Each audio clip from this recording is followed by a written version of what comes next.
Dinas Lingkungan Hidup Banjarmasin mengasuransikan sebanyak 7.237 pohon yang tersebar di 5 kecamatan se-Banjarmasin.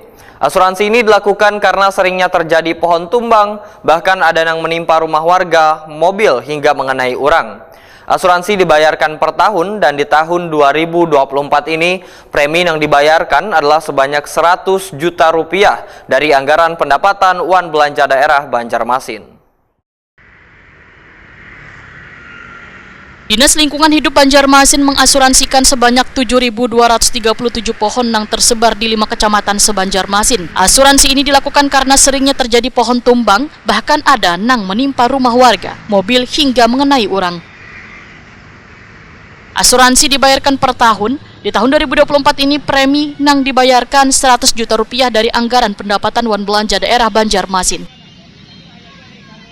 Wakil Ketua Komisi 3 DPRD Banjarmasin Afrizaldi Wetakwani Prima TV jelang hari Rabu 17 Juli 2024 memadahakan Komisi 3 nantinya akan menggelar rapat bersama dengan Dinas Lingkungan Hidup Banjarmasin terkait dengan proses pengasuransian pohon karena di dalam aturan ada beberapa pohon yang diasuransikan terkait pohon tumbang karena musibah alam. Anggota fraksi Partai Amanat Nasional DPRD Banjarmasin ini menyatakan salah satunya yang menjadi aturannya klaim dari asuransi pohon adalah bila pohon tersebut ditebang wan lainnya.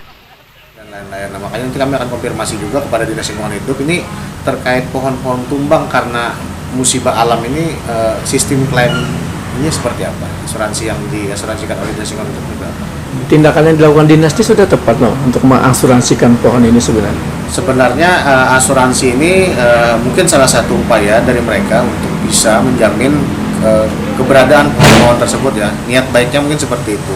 Namun kalau menurut saya yang lebih efektif adalah kita membuat satu peraturan, menertibkan satu aturan di mana setiap bangunan itu harus menyumbangkan 1 buah pohon. Artinya kan kalau umpamanya ada ruko ya 1 ruko 1 pohon seperti itu.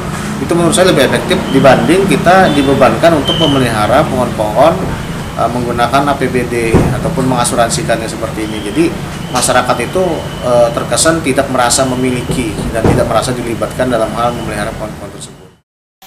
Menurut Afrizaldi, bila dipikirkan dalam satu aturan setiap ada pembangunan baru atau perumahan maka menjadi kewajiban bagi penghuninya untuk menanam 1 rumah 1 pohon yang menjadi tanggung jawab pula untuk memeliharanya. Sehingga kota Seribu Sungai ini akan menjadi sejuk wan nyaman.